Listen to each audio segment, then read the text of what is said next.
Sometimes as you've been moving through life, you've not only picked up desire, but you've picked up conflicting beliefs about your desire. Your life sort of teaches you how you feel about things. And since most people are mostly just responding to life, in other words, most people are just having a knee-jerk response to life, so their life teaches them a sort of habit of thought. That's what a belief is. A belief is just a thought that you continue to think. It's a habit of thought. And so sometimes those habits of thought you pick up from those who are up close to you when you were very, very young. It's a very common thing that what your parents believed is what you believed, because as they believed it, it's what the law of attraction brought to them. And since the law of attraction brought it to them, then it manifested in their experience, and so you witnessed it. And what you witnessed is what you believe, because you'd feel crazy not to believe what you're witnessing. There it is, right there in full view. The data is all right there. The proof is right there in front of me, and therefore I believe it. And so it's not the easiest thing to hear that you can believe differently, and therefore you can attract differently, and therefore life can be different, because most aren't doing that. Most are just observing. So most are offering most of their vibrational frequency, and that matters so much, in response to what they are observing. And because they're offering that frequency, the law of attraction is responding to that frequency and giving them more of what that frequency is. So it's really easy to come to believe in not enough of the things you want. Not enough money, not enough love, not enough kindness, not enough clarity. It's easy to believe it because that's what you're witnessing. We want you to realize that you have more options in what you believe, that you can believe past what is. In fact, we want to say that even more clearly.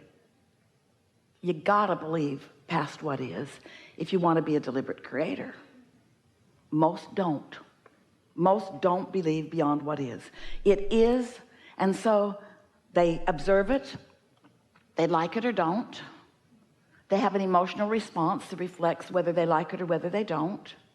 They get more of whatever it is that they're focused upon, which makes them believe it more. And then most people set about taking those manifestations that are nothing more than response to their vibration and sorting them into piles. That's a good pile and that's a bad pile. That's a wanted pile, that's an unwanted pile. And then most humans argue over about the rightness or the wrongness of the piles, not realizing that they can participate in whichever pile of whichever subject that they want to, and that their attention to it is what causes more of that to come to them. This law of attraction is the law that organizes the entire universe. The law of attraction, in its purest definition, says that which is likened to itself is drawn. So doesn't matter what you're giving your attention to, you get what you think about. So the key is to think about what you want, even if what you've got isn't what you want. And some say, whew, that's not the way I think I should face reality. And we say, we don't want to upend your beliefs, and we're not trying to get you to believe things that you don't already believe. It isn't about there being this belief system that we want you to believe in. We just want you to gain the control of your own experience that you were born expecting to live. We just want you to be the deliberate creator that you were so excited about being when you made the decision to come into this leading edge environment. When you as a creator wanted to come and see what's around and evaluate it from your personal and very specific and very important perspective, and then from that place come to your own serious and important conclusions about what you prefer from where you stand, because you understood that when the preference was born within you, that if you had the ability to focus in the direction of your preference, that the law of attraction and all of the energy of the universe would move in the direction of your attention. So we want to remind you of some things you knew when you made the decision to come.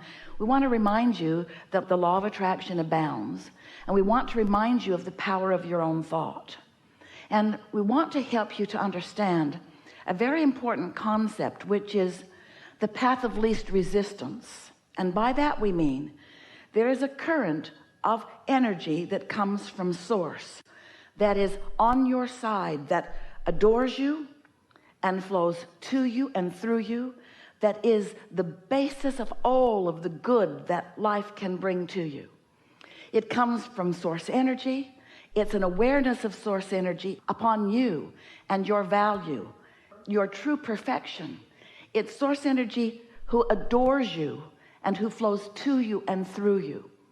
And when you get in alignment with that flow, that is the ultimate path of least resistance. It's the flow of love. It's the flow of clarity. It's the flow of well-being. It's the flow of good feeling. It's the flow of joy. It is the path of least resistance. And so love is the path of least resistance, and hate is the path of most resistance. Ease is the path of least resistance, and struggle is the path of most resistance. And so clarity is the path of least resistance, and confusion is more resistance. You see what we are getting at? So as you came into this physical body, you knew that part of you was being focused into this body, and you knew that this part of you that came into this human form would be subjecting yourself to a variety that did contain resistance. And you came willingly and expectantly and eagerly, because you also knew that the larger part of you, some call it your soul, your inner being, some call it source or God, we call it your inner being, this non-physical energy of perfection and of expansion, continually becoming more. You knew that that part of you would remain non-physically focused and would be steadily flowing to you, and that if you were in a receptive mode, you would be able to feel that clarity and that energy and that love. And you knew that in doing that, you would enjoy your expansion. So you said, I'll go forth with other humans, and I will explore the variety. And out of my personal and important exploration, I will come to my own conclusions about what I prefer. In other words, the universe will expand because of my attention and focus. And when a preference emanates from me or radiates from me vibrationally, as all thought does, that thought will be understood by my inner being and will be focused upon by my inner being, will absolutely and actually be held in a vibrational environment. In other words, my inner being will receive my desire, will understand it, and will become it, and will hold the vibrational essence of it. And because my inner being is part of me, and because my inner being has now received my expansive desire, now there is a relationship that I have, a vibrational relationship that I have with my inner being that I can interpret or understand or feel through my own emotions. So when I'm really going with the flow of what life has shown me that I prefer newly, and my inner being understands it and embraces it and holds the frequency of it, when I go with the flow of those ideas, I feel that life force that is only present when I'm fully allowing who I really am to be who I really am. But if I give birth to a desire, but instead of going with the flow of it, I hold myself in resistance of it because I'm looking at the environment that caused me to desire it rather than the desire itself. In other words, I want more money, but I don't have enough.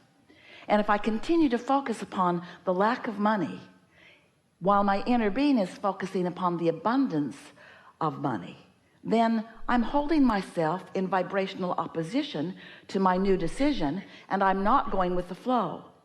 And my not going with the flow is a path of more resistance, while my going with the flow is a path of more resistance, of more allowance. Resistance doesn't feel good, allowance feels good.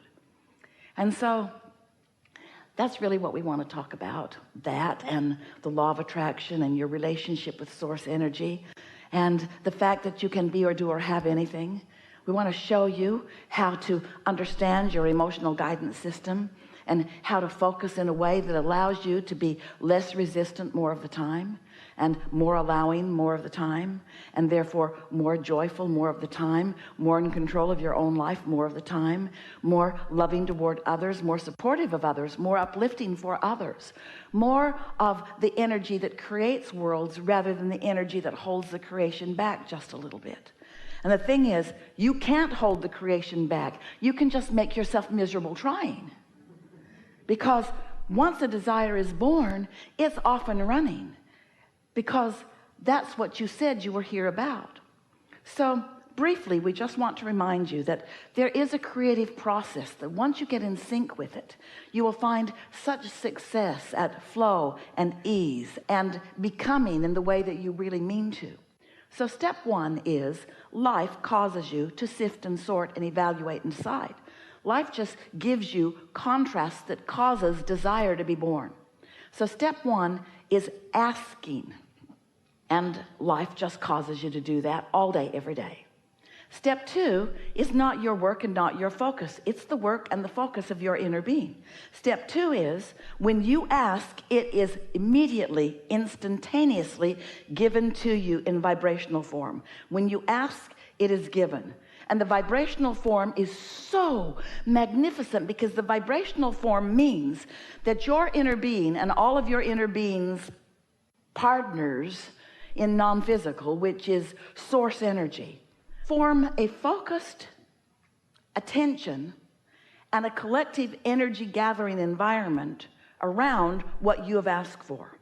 And cooperative components of all manner and all kinds are gathered in this vibrational environment for your benefit. And we call that vibrational environment a vortex, because it's a gathering of energies, and it's impossible for anything that's a vibrational match to what you've asked for not to be gathered. And so the cooperative components, it's enormous, it's significant, and it's steady, and it's sure, and it's all for you. Step one. Step two. Step three is, now you who have been somewhat resistant when you knew what you didn't want, which caused you to know what you do want, now your work is to focus upon what you do want rather than justify why you don't want what you don't want. You got to go with the flow of your own new desire rather than stand in stubborn defiance of what you're living, a sort of outraged justification. I need it, I demand it, I want it. That's not going with the flow. That's going against the flow. Going with the flow is thinking about how good it will feel, or looking for things that feel good right now. You don't even have to stay on the subject of your desire. You just can't focus in opposition to your desire. And it's so weird, most of you do. I want more money, but I don't have enough. And you join together with other complainers to talk about how hard life is. I want a boyfriend, but where are all of them? They're all taken. All the good ones are gone. No, they're not. They're out there looking for you too. But when you focus in opposition to what you want, then you hold yourself in a place where you can't receive. And that's what step three is. Step three is practicing thoughts of positive expectation. Step three is thinking about what you do want rather than what you don't want. Step three is feeling worthy enough to receive what you want.